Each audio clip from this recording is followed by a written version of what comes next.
আমার স্পেস দরকার, এই কথাটি শুনলে একটি উত্তর দাও। সে তোমাকে ছেড়ে যাওয়ার সাহস পাবে না। আমার একটু স্পেস দরকার, বা আমার মনে হয় আমাদের কিছুদিন আলাদা থাকা উচিত। কথাগুলো খুব চেনা লাগছে, তাই না? যখন তোমার ভালোবাসার মানুষটা হঠাৎ করে তোমার মুখের উপর এই কথাটা বলে, তখন তোমার মনে হয় যেন পায়ের নিচের যে মাটি সেটা সরে গেল, বুকের ভেতরটা কেমন যেন ফাঁকা হয়ে যায়। তুমি দাঁড়িয়ে থাকার ক্ষমতা হারিয়ে ফেলো। তুমি বুঝতে পারো না হঠাৎ করে কি এমন হলো যে মানুষটা তোমার কাছ থেকে দূরে সরে যেতে চাইছে। আর ঠিক সেই মুহূর্তে তুমি সবচেয়ে বড় ভুলটা করে ফেলো। তুমি কাঁদতে শুরু করো, তুমি তার হাত পা ধরো, তাকে আটকানোর চেষ্টা করো।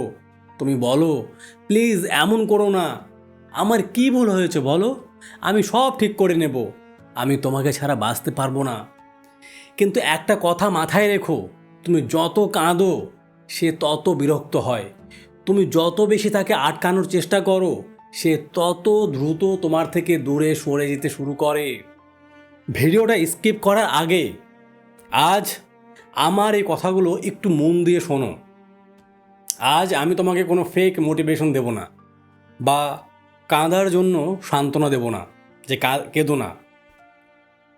আজ আমি তোমাকে এমন একটা ডার্ক আর প্র্যাকটিক্যাল ট্রিক শেখাবো যেটা শোনার পর তুমি আর ওর পায়ে পড়বে না, বরং নেক্সট টাইম থেকে সে যখন তোমাকে স্পেস চাওয়ার বা ব্রেক আপের হুমকি দেবে, তুমি শুধু শান্ত গলায় একটা কথা বলবে, আর আমি গ্যারান্টি দিচ্ছি সেই কথাটা শোনার পর তোমাকে ছেড়ে যাওয়ার সাহস আর তার হবে না।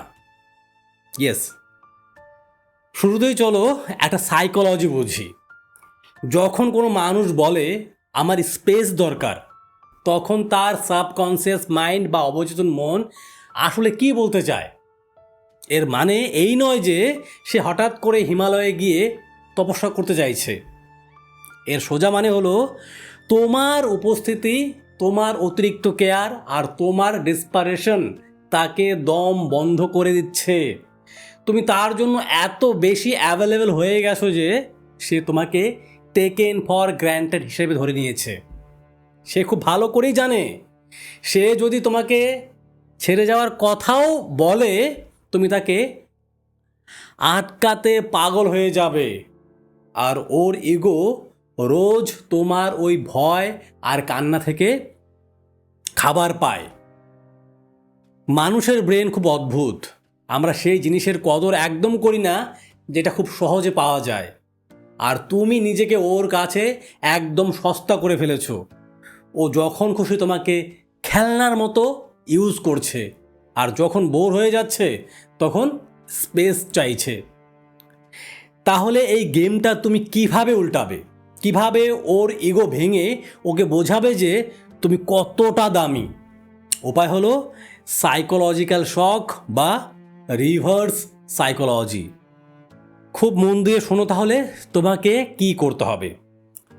নেক্সট টাইম যখন সে তোমাকে বলবে আমার স্পেস দরকার বা আমি আর পারছি না, তুমি একটুও ভয় পাবে না, একটুও প্যানিক করবে না, চোখে এক ফোঁটাও জল আনবে না, তুমি কোনো এক্সপ্লেনেশন চাইবে না, কেন জিজ্ঞাসাও করবে না। তুমি শুধু খুব শান্ত গলায় চোখের দিকে তাকিয়ে মুখে একটা স্মাইল রেখে এই একটা কথা বলবে, তুমি একদম ঠিক বলেছ, আমি বেশ কয়েকদিন ধরেই এটা নিয়েই ভাবছিলাম। আমাদের দুজনের এখন সত্যিই একটু স্পেস দরকার। তুমি তোমার মতো করে ভালো থেকো, ব্যাস। আর একটাও কথা নয়। এই কথাটা বলে তুমি সেখান থেকে সরে আসবে বা ফোনটা কেটে দেবে। এবার জানো ওর ব্রেনে কি হবে? ওর ব্রেনে একটা বিশাল বড় ভূমিকম্প হবে। কারণ ওর ব্রেন তো রেডি ছিল তোমার কান্না দেখার জন্য। ও তো ছক কষে এসেছিল যে তুমি এবারও ঝগড়া করবে, তুমি ওর কাছে ভালোবাসা ভিক্ষা চাইবে, আর ও তোমার চোখের জলের উপর পা দিয়ে নিজের ইগোটাকে আরও বড় করবে। কিন্তু হঠাৎ করে তোমার এই শান্ত রূপ, তোমার এই মারাত্মক কনফিডেন্স ওর পুরো স্ক্রিপ্টটাকে ছিঁড়ে টুকরো টুকরো করে দেবে।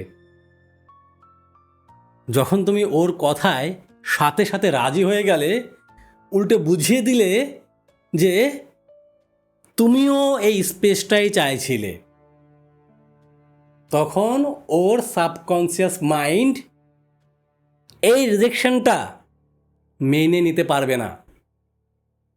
ও তখন পাগলের মতো ভাবতে শুরু করবে, কি ব্যাপার, যে মানুষটা আমাকে ছাড়া এক মুহূর্ত থাকতে পারতো না, চলতে পারতো না, সে এত সহজে আমাকে যেতে দিল কি করে?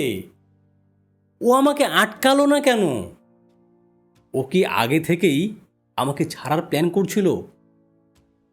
ও কি আমার চেয়ে বেটার কাউকে পেয়ে গেছে? এই যে ওর মনে তুমি একটা চরম কৌতূহল আর হারানোর ভয় তৈরি করে দিলে, এই ভয়টাই ওকে রাতে শান্তিতে ঘুমোতে দেবে না। মানুষ শূন্যতাকে ভীষণ ভয় করে। এতদিন তুমি ওর চারপাশে ঘুরঘুর করে ওকে সুযোগ দাওনি তোমাকে মিস করার, ওকে স্পেস দাওনি তোমাকে মনে করার। কিন্তু আজ যখন তুমি নিজে থেকে দরজাটা খুলে দিলে, ওই শূন্যতাটা ওকে গিলতে আসবে। এরপর তোমাকে যেটা করতে হবে সেটা হলো কমপ্লিট সাইলেন্স, একদম no contact, no message, no call, ওর স্ট্যাটাস দেখা বন্ধ, তুমি জাস্ট সাইলেন্ট হয়ে যাবে। ও যখন দেখবে তুমি সত্যিই গায়েব হয়ে গেছো, তুমি সত্যিই ওর পেছনে ছুটছো না, তখন ওর ইগো ধুলোয় মিশে যাবে। যেই স্পেসটা ও চাইছিল সেই স্পেসটাই ওর কাছে জেলের মতো মনে হবে। আর ঠিক এই কনফিউশন থেকে জন্ম নেবে নতুন করে তোমাকে ফিরে পাওয়ার তীব্র আকর্ষণ, তীব্র চেষ্টা। ও নিজে থেকেই তোমার সাথে যোগাযোগ করার অজুহাত খুঁজবে। বন্ধু, এটা কোনো ম্যাজিক নয়, এটা হলো নিজের ইমোশনের উপর কন্ট্রোল এনে অন্যের ব্রেনের প্যাটার্ন ভেঙে দেওয়া। তুমি যদি সারা জীবন অন্যের পায়ের কাছে পড়ে থাকতে চাও, তাহলে তুমি কাঁদতেই পারো। কিন্তু তুমি যদি চাও যে তোমার নিজের একটা সম্মান থাকুক, ওই মানুষটা তোমার গুরুত্ব বুঝুক, তাহলে আজ থেকেই ভালোবাসা ভিক্ষা করা বন্ধ করো। নিজেকে বোঝাও যে তুমি কোনো সস্তা খেলনা নও। যে মানুষটা তোমার অনুভূতির সম্মান করতে জানে না, তাকে আটকে রাখার কোনো মানে হয় না।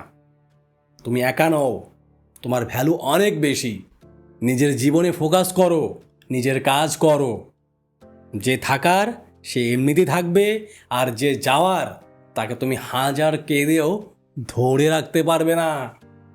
এই কথাগুলোর মাধ্যমে যদি আমি তোমার মনের কথা বলে থাকি, যদি মনে হয় আমি তোমার জীবনের খুব চেনা একটা সত্যি কথা বলেছি, তবে ভিডিওতে একটা লাইক করে চ্যানেলটার সাথে অবশ্যই থেকে যেও। আমি এখানে কোনো অবাস্তব স্বপ্ন দেখাই না, শুধু রিয়েল লাইফ বিষয় নিয়ে কথা বলি যা আমাদের প্রতিদিনের জীবনে কাজে আসে। তাহলে আজ থেকে এই রিভার্স সাইকোলজি প্র্যাকটিস করো আর নিজেকে শক্ত রাখো। ভালো থেকো আর নিজের ভ্যালু বুঝতে শেখো। দেখা হচ্ছে পরবর্তী ভিডিওতে। নমস্কার।